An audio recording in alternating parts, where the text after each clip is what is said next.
Marketing, efficience commerciale, service client, c'est l'expertise d'Ohana Conseil, cabinet de conseil spécialiste de l'intégration Salesforce.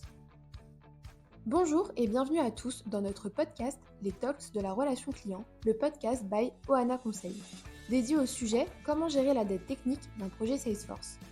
Dans un monde où tout va plus vite, où le time to market ne cesse de se réduire et où la concurrence locale et internationale se multiplie, être compétitif n'est plus une option.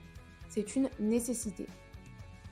Les entreprises qui ne parviennent pas à s'adapter et à adopter le changement risquent de devenir obsolètes et de perdre du terrain face à des concurrents plus agiles et mieux armés.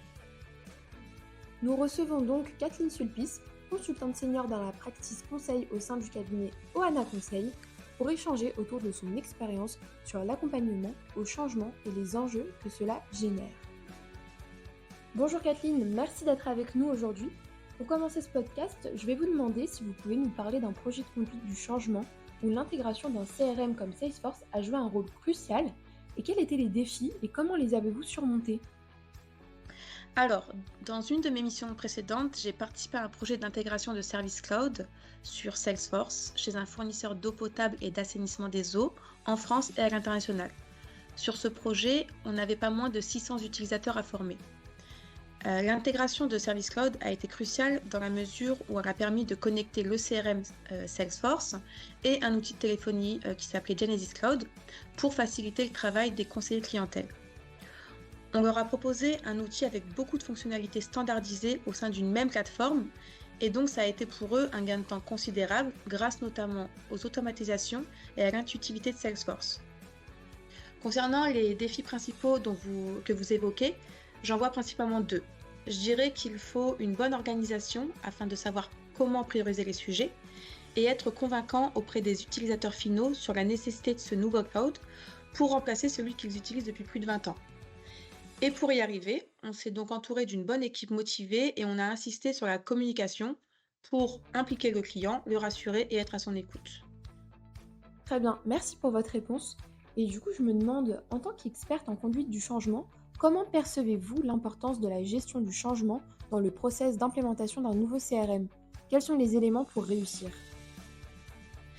Pour moi, le changement, c'est l'un des facteurs clés de succès le plus important. On peut réussir un projet et y mettre tout son cœur et toute son énergie, mais si derrière, on n'a pas le soutien des utilisateurs, ça ne fonctionnera pas. Sans l'approbation de ces derniers, le succès ne sera pas au rendez-vous.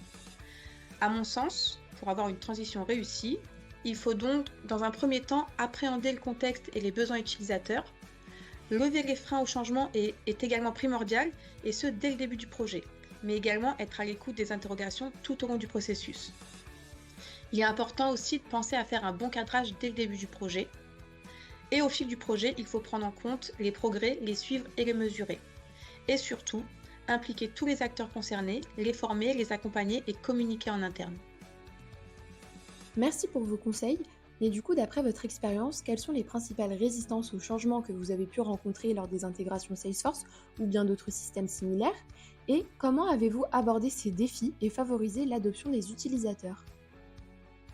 Dans mon expérience, j'ai bien entendu rencontré plusieurs formes de résistance. Pour en citer quelques-unes, je dirais que l'incontournable, c'est la peur de l'inconnu et du changement.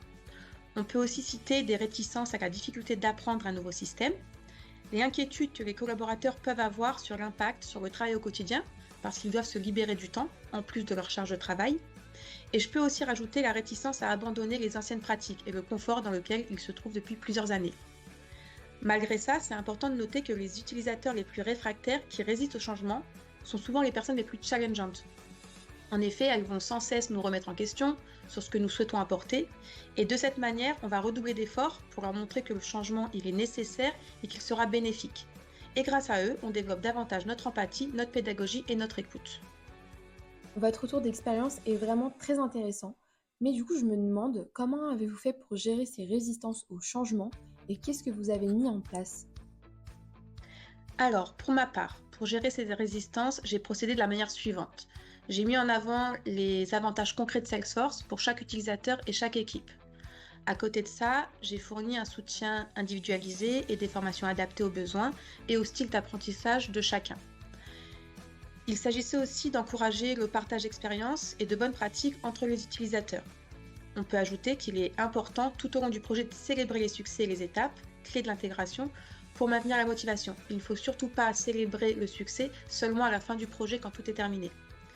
Pour compléter, j'ai aussi établi une communication transparente. À aucun moment pendant le projet, il faut montrer de doute sur la vision qu'on a pour ne pas inquiéter les interlocuteurs. Et j'ai fait preuve de souplesse en laissant une part d'autonomie aux parties prenantes. Il ne faut pas être trop rigide pour éviter de frustrer l'auditoire. Un dernier point clé très important, j'ai délégué. Avancer seul, ça va entraver la réussite de la conduite du changement. Et en plus, il faut savoir que déléguer, ça favorisera davantage l'appropriation. Nous entendons souvent parler de la nécessité de créer une culture d'entreprise favorable au changement. Quels sont, selon vous, Kathleen, les moyens les plus efficaces pour cultiver cette culture au sein d'une organisation, en particulier lors d'un projet de ce type ? Cultiver la culture d'entreprise, ça nécessite d'être assidu. C'est une activité au quotidien et encore plus important quand on est dans un changement majeur. On doit être sûr de l'adhésion des utilisateurs finaux et pour ça, on doit mettre l'accent dans un premier temps sur la fidélisation des collaborateurs. Il faut leur communiquer la vision et les objectifs du changement de manière claire et transparente pour qu'ils se sentent ambassadeurs du changement et bien sûr qu'ils aient un sentiment d'appartenance. Dans un second temps, je dirais qu'il faut accroître la performance et l'efficacité en donnant un sens au travail et pour ça, on va encourager les utilisateurs à participer au changement en les motivant et en fédérant les équipes.